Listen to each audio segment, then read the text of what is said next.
As restrictions relax, I'm travelling across the UK to see how ready the country's top attractions are, to meet the people getting us excited about travel again, and hear their plans for the new normal. Today's trip is a 2-hour train ride north of London. Hello from Manchester, home to two very famous football clubs, a vibrant music scene and trams. Now I know there's way more to the city than just that, so I've enlisted the perfect person to show me around. Let's go. So this is no ordinary taxi ride. Hello.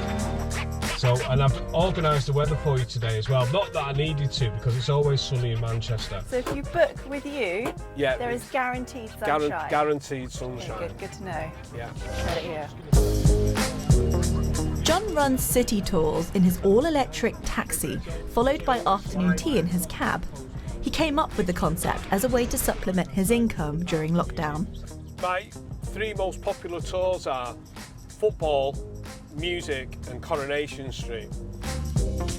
The last one being the longest running British soap opera. But really, the tour can be whatever you want.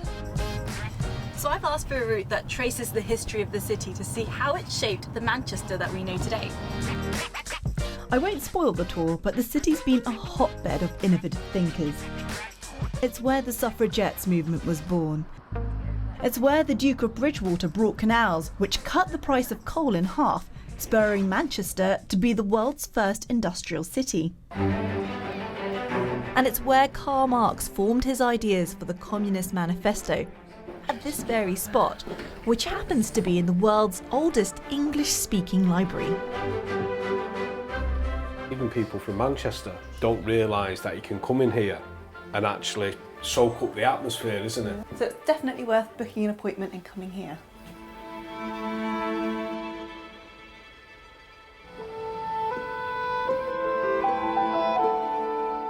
Come on, Kat, you ready for part two? Oh, look at this! This is amazing, John! You look so excited. I don't know which one I want to start with first.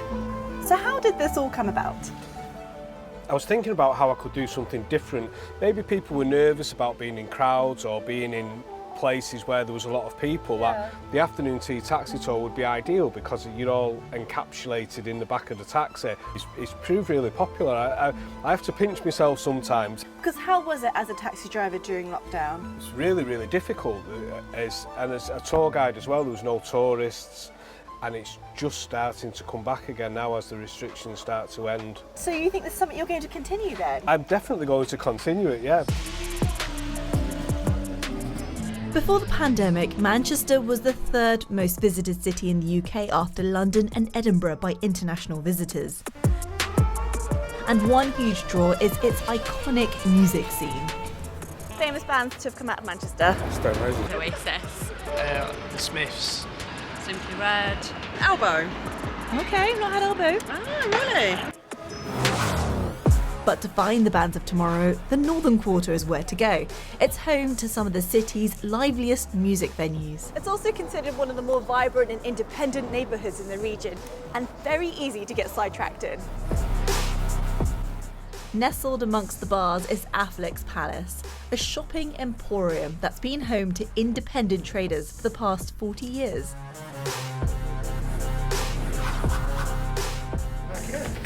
Right, and what's your name? My name's Kat. Brilliant, new beginnings. So the anxiety was going through the roof and a lot of people, and since we've come out of lockdown now, it exploded. We get queues going down the stairs. Did that surprise you? Very much so. I was expecting not to come back to a business. I thought I'd have to start all over again. What are they looking for? What answers are they looking for? Well, which direction to go in, really? So it's like a lot of them just aren't understanding why they're feeling the way that they are, and had dreams before COVID, and what's actually happened to them. Well, COVID is still here, but your dreams are still here as well. Thank you. Don't like to talk about your problems, though, do you? Maybe not so much on camera.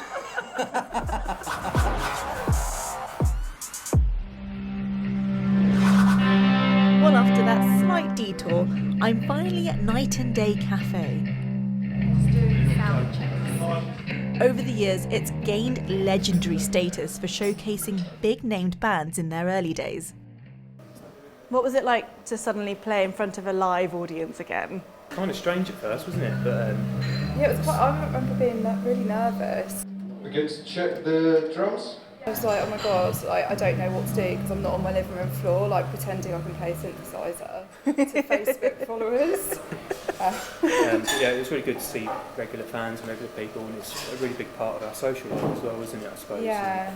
It's definitely picking up, it's different, isn't it now? I think people are more confident to come out now and stand in crowds, which there wasn't before.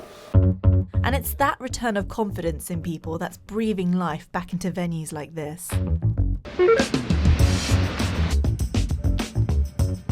I'll be back later for the gig, but there's one more thing I need to do. So I'm no football expert, but I do know that it was here in Manchester that the first professional football league was set up back in 1888. I've been told if you can't make a game, it's well worth doing a stadium tour. First, before we begin, how many of us are from Manchester? That's a big group that's not come from Manchester, so let's see where everyone else has come from. Manchester, Dorset, Norfolk, Reading, France. Football is undoubtedly the city's biggest cultural export, with hundreds of millions of fans either supporting Man United or Man City globally. Not that anyone would openly admit supporting the former here.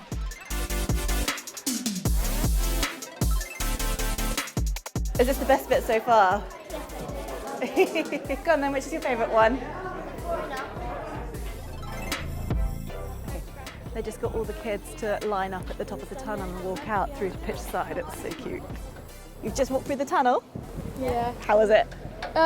It was fun. I actually kind of felt like a footballer because that's actually my dream job, to be a footballer. How long have you wanted to walk through that tunnel?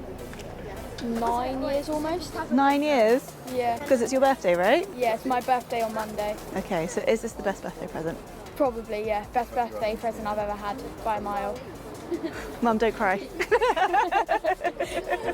I'm a Man City fan for the weekend. Okay. Yeah. Very diplomatic. It has to be. It has to be.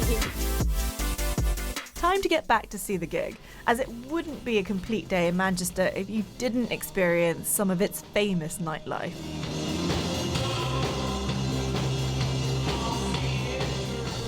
Manchester is definitely springing back from a very tough few years. But what struck me most is how proud the Mancunians are of their city, a cultural hotspot of the north.